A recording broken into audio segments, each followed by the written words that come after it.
Here is a question most people never think to ask. Why do some guys look athletic in a plain t-shirt, and others spend years in the gym and still look completely average the moment they get dressed? Same height, similar weight, similar training history, but one looks like he trains and one looks like he just owns a gym membership. And the difference has almost nothing to do with how big they are.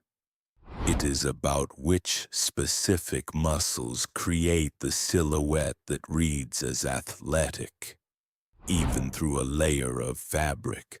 We are talking the difference between a guy who looks like he might train and a guy whose body fills out a plain white t-shirt so well that tailors study him as a reference point. You do not need a body like that. But you also cannot keep training randomly and hoping your clothes start looking better on their own. Because looking athletic in clothes is a science. There are specific muscles that create it, and most people are either ignoring them completely or have no idea they exist. The silhouette is everything. Most people think looking athletic means being big. It does not. It means having the right proportions. The human eye reads athleticism through silhouette, the overall shape of the body as seen from the front and side, and the silhouette that the brain immediately registers as athletic is a specific one. Wide shoulders, narrow waist, defined arms, upright posture. This is called the V-taper.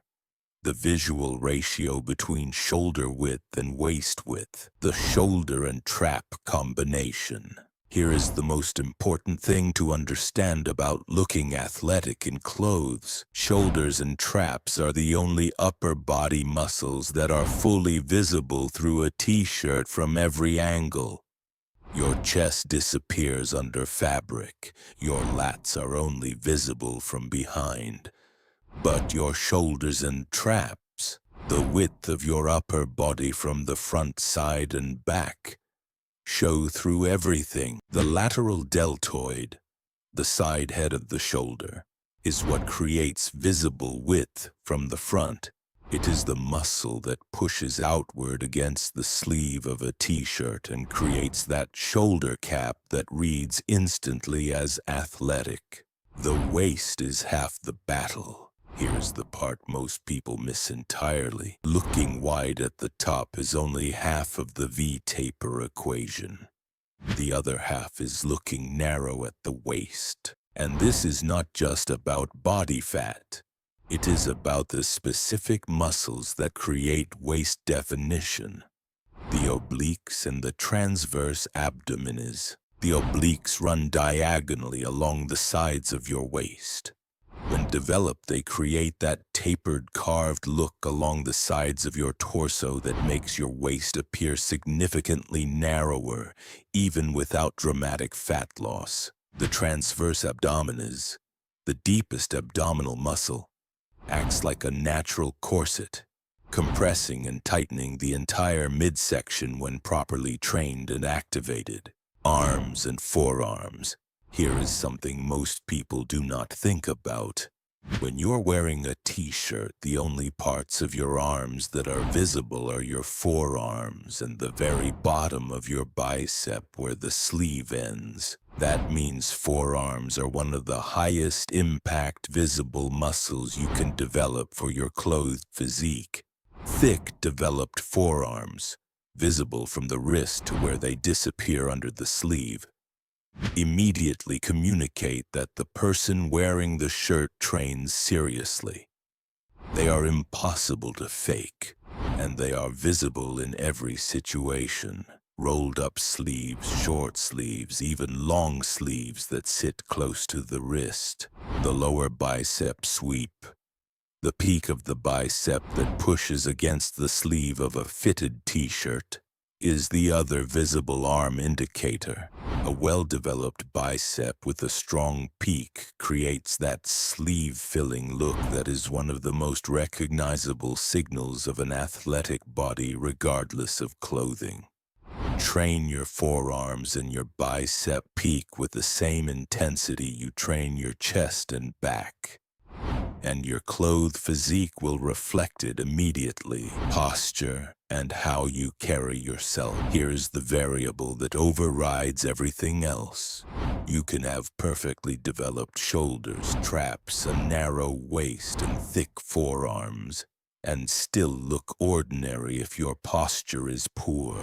Rolled forward shoulders collapse the chest, narrow the visual width of the upper body, and completely undermine the V-taper you have built. Forward head posture makes the neck look shorter, and the traps appear compressed.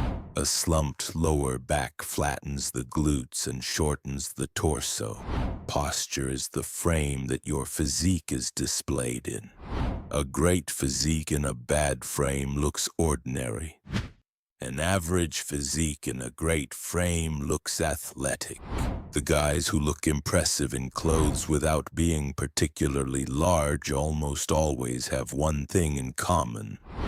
They carry themselves well. Chest up, shoulders back and down, head neutral, core lightly braced. That position alone widens the visual shoulder line, lengthens the neck, flattens the stomach, and creates the upright, confident silhouette the brain reads as dominant and athletic before a single muscle is even noticed.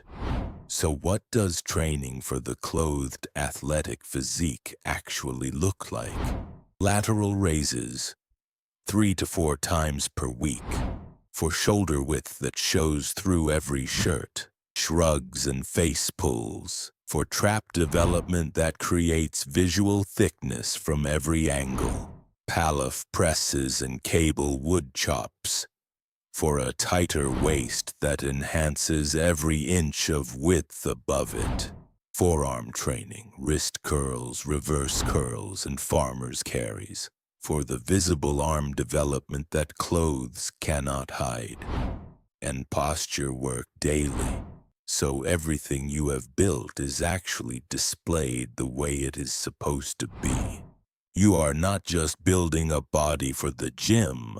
You are building one that communicates strength and athleticism in every environment you walk into. Train for the silhouette. Everything else is a bonus. Drop a comment if this changed how you think about training. Subscribe for more. See you in the next one. Till then, stay strong.